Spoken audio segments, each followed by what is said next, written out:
Buenas noches amigos, hoy quiero hacer una breve reflexión respecto a una pregunta que es más o menos frecuente junto con otras que nos hacen a veces tratando de desacreditar lo que hacemos o lo que decimos como católicos. Este video es un poco en línea con los otros dos anteriores en los que en uno de esos decía que nos han avergonzado a los católicos y que debemos superar esta situación. No debemos sentirnos avergonzados. Esta pregunta me la han hecho porque pues ustedes que me conocen han visto que en las redes sociales pues critico o defiendo la fe contra la ideología de género, contra el aborto, contra las ideologías que son contrarias a la iglesia, a la familia, a la verdad. Y bueno, en una de esas discusiones una persona me preguntó que si yo no peco. Muy bien, vamos a hablar sobre el pecado. El pecado, si no me equivoco, en griego parece que es en griego, se dice amartía y significa no dar en el blanco. Podríamos traducirlo como errar. Y resulta que es el pecado, es esta vida errada, esta vida que no logra atinarle al blanco, es lo que hace que muchas personas se alejen de la iglesia. Y eso es lo que quiero explicar. He dicho anteriormente que muchas personas tienen la idea de que la religión se trata de hacer cosas. Y no, o por lo menos no es lo único, no es lo central o no es lo que se necesita para iniciar. Lo primero en la vida espiritual es saberme amado por Dios. Pero el pecado dificulta que yo pueda percibir este amor.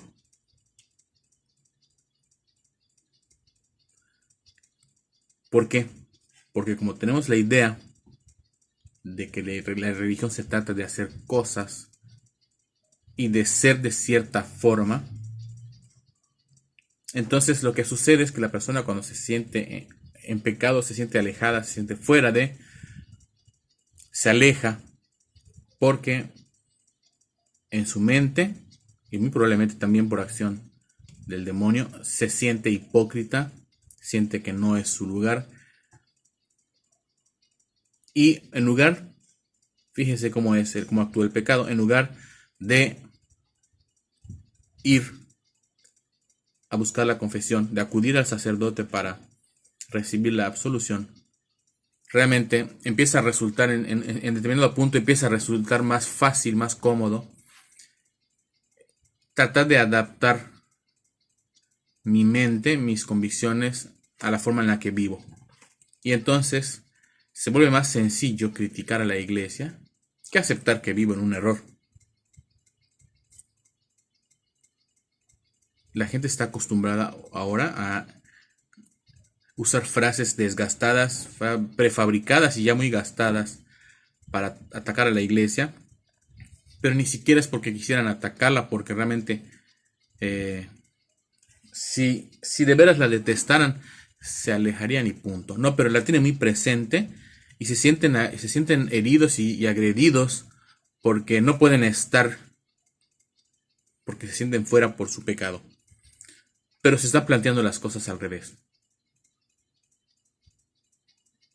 El adúltero, el mentiroso, el ladrón, empiezan a poner excusas. Las clásicas es que todas las religiones son iguales, lo cual es mentira porque nadie, al menos nadie de las personas que me lo ha dicho, ha estado en todas las religiones. De manera que es una mentira, es una excusa a todas luces. En todas se trata de dinero, puro pedir dinero. Y yo siempre pienso, ¿a qué comunidad ibas que te pedían dinero? Que los sacerdotes esto, que los sacerdotes los otros, lo otro. Bueno, total, que se trata únicamente de poner excusas para no ir porque yo no estoy dispuesto a cambiar mi vida de pecado. Y precisamente por decir esto es que me han dicho, ¿y que tú no pecas? Sí, sí peco. En Romanos 3:10 me parece que dice que todos hemos pecado. Todos hemos pecado. El problema no es ese. En el mundo no hay pecadores y no pecadores. El mundo está lleno de pecadores, pero hay pecadores que aman a Cristo y buscan en Él la solución, y pecadores que viven de espaldas a Cristo. La religión no se trata, decía, de hacer cosas. Sin embargo, cuando tú te experimentas como alguien amado, cuando tú sientes el amor de Jesús en tu vida, cuando experimentas esa vivencia de saber que Dios dio su vida por ti porque te ama. Y dice la Escritura, ¿no? Es posible que aparezca alguien que dé la vida por alguien justo. Pero Cristo murió por nosotros que no éramos justos, que éramos culpables. Y pagó por cada uno de nuestros pecados. Entonces sí soy pecador. Y muchas veces yo he tenido la impresión de ser de los peores pecadores, porque habiendo tenido un encuentro con Él, habiendo tenido una experiencia muy, muy padre con Él, que fue lo que me hizo decidirme a servirle, no soy la persona que quiero ser. Estoy muy lejos de ser la persona que quisiera ser. Tengo muchos defectos y como todos, pero a mí me parece que esos defectos son peores porque yo creo, yo siento, yo pienso que habiendo escuchado, visto, sentido, oído, lo que he visto, sentido, oído, escuchado, aprendido, pues debería ser mejor y todavía no lo soy, me cuesta, como a todos. Es decir, soy tan o más pecador que las personas que ponen excusas. La cuestión es que yo no le he hecho la culpa a la iglesia de mi pecado. Yo no me quiero justificar diciendo que la iglesia es esto, la iglesia es lo otro. Todos los grandes defectos de la iglesia, como si conociera todos los defectos de la iglesia. Y como si no supiera que yo soy la iglesia. Y cuando digo los defectos de la iglesia, estoy incluyendo los míos. Entonces pecadores somos todos. Pasa que los pecadores que vivimos sirviendo a Jesucristo y que hemos aceptado su amor y que hemos aceptado vivir en su iglesia, no nos estamos escudando de nada. No tenemos miedo de decir, soy un pecador, soy pecador. A lo mejor más pecador que tú. Pero lo que sí es que esa pregunta es bastante hipócrita. Como la pregunta de, ¿eso te enseñan en la iglesia? ¿Te lo han preguntado? Yo lo he escuchado muchas veces. ¿Eso te enseñan en la iglesia? Hay gente hipócrita que cree que puede ser grosera, que cree que puede estar atacando todo el tiempo a la iglesia y la fe, y que piensa que la misión de los católicos es simplemente escuchar que critican a los sacerdotes, a la iglesia, se burlen de los sacramentos y no digamos nada. Pues no, tiene que surgir una generación de católicos que defiendan la fe. Hay muchos católicos que ya defienden la fe, me da mucho gusto.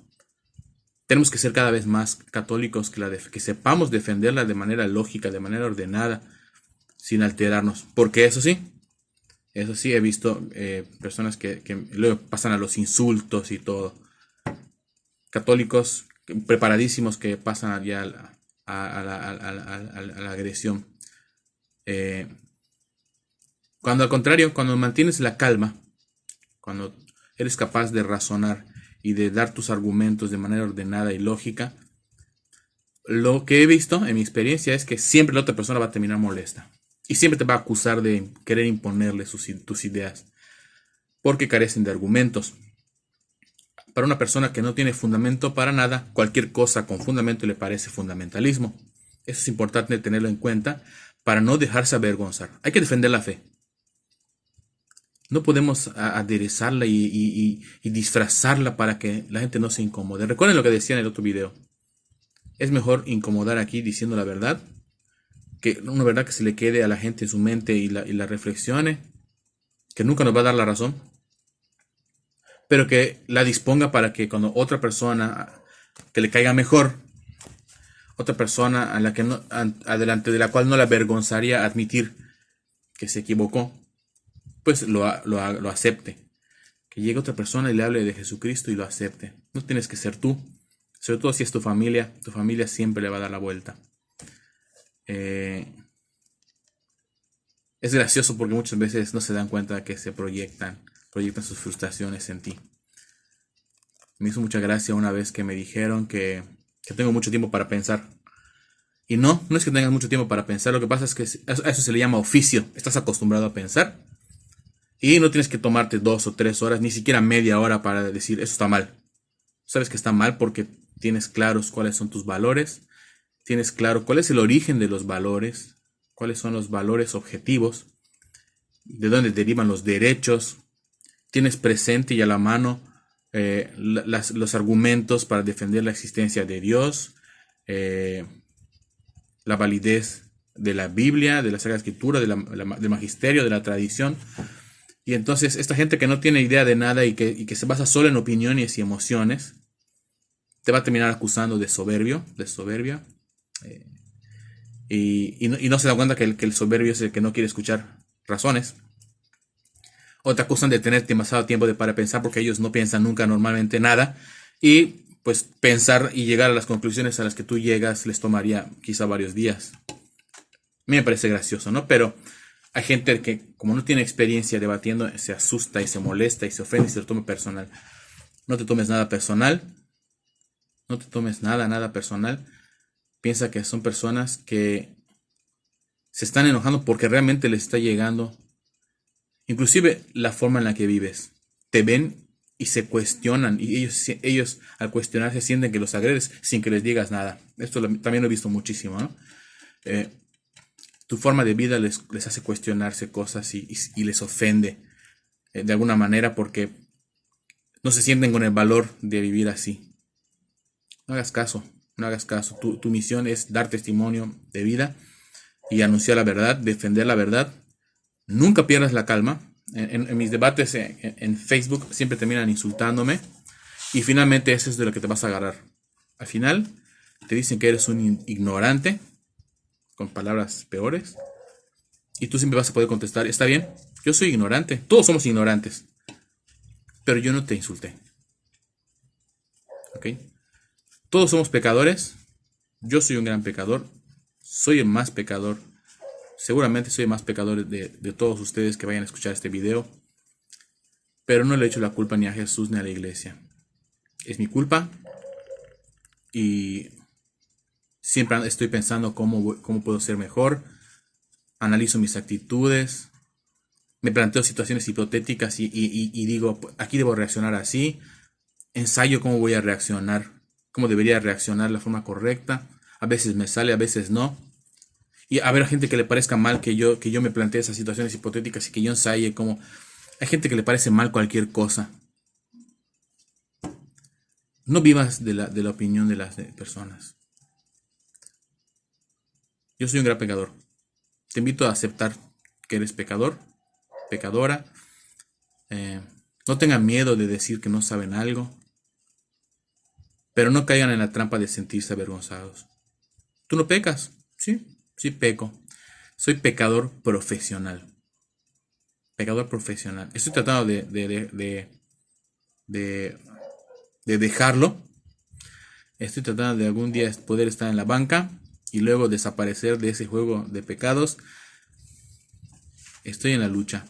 Si el problema no es ese, el problema es cuando tu pecado te lleva a criticar a la iglesia y ponerla como que es la que está mal. Cuando tu pecado te lleva a querer legislar para que todos puedan pecar como tú. Cuando tu vida desordenada quieres imponerla como algo normal y bueno. Entonces, por ejemplo, los temas que se manejan ahorita de la homosexualidad y todo esto, pues sí, está mal, como está mal ser adúltero, como está mal ser fornicario, como está mal ser asesino, ladrón. La cuestión es que no se está normalizando ser ladrón, no se está normalizando ser asesino, no se está normalizando ser secuestrador, etcétera. ¿Ya? Y bueno, y si eres secuestrador, si eres asesino, si eres lo que sea, siempre es accesible para ti el sacramento de la confesión. Cuando quieras puedes ir a arrepentirte a los pies de Jesucristo y vas a recibir su perdón y puedes iniciar una nueva vida. Esto no va a suceder nunca si no aceptas que tienes un problema y crees que el problema lo tienen los católicos, el problema lo tiene la iglesia, el problema lo tiene todo lo que es externo a ti y nada depende de ti. Es cierto que hay realidades externas que nos afectan y que muchas veces nos llevan a desesperar y nos orillan, y porque no tenemos suficiente fuerza de voluntad o porque emocionalmente no somos tan fuertes. O sea, sí es cierto, hay cosas que nos pueden afectar y que terminamos errando porque algo nos afectó, pero no siempre, no todo, y siempre va a haber algo de responsabilidad de nuestra parte. Entonces, bueno, pecadores somos todos, ignorantes somos todos. La diferencia es, ¿eres de los pecadores ignorantes que sirven a Cristo o de los pecadores ignorantes que se escudan y quieren que la iglesia desaparezca y que se compruebe por fin que Dios no existe para que entonces puedas seguir descarrilada en esa vida de pecado que sabes que no te hace feliz? Bueno, este mensaje espero les sea de utilidad a la hora de escuchar a otras personas. Escúchenlas, escuchen. Eso es rarísimo de encontrar. Gente que escuche de verdad.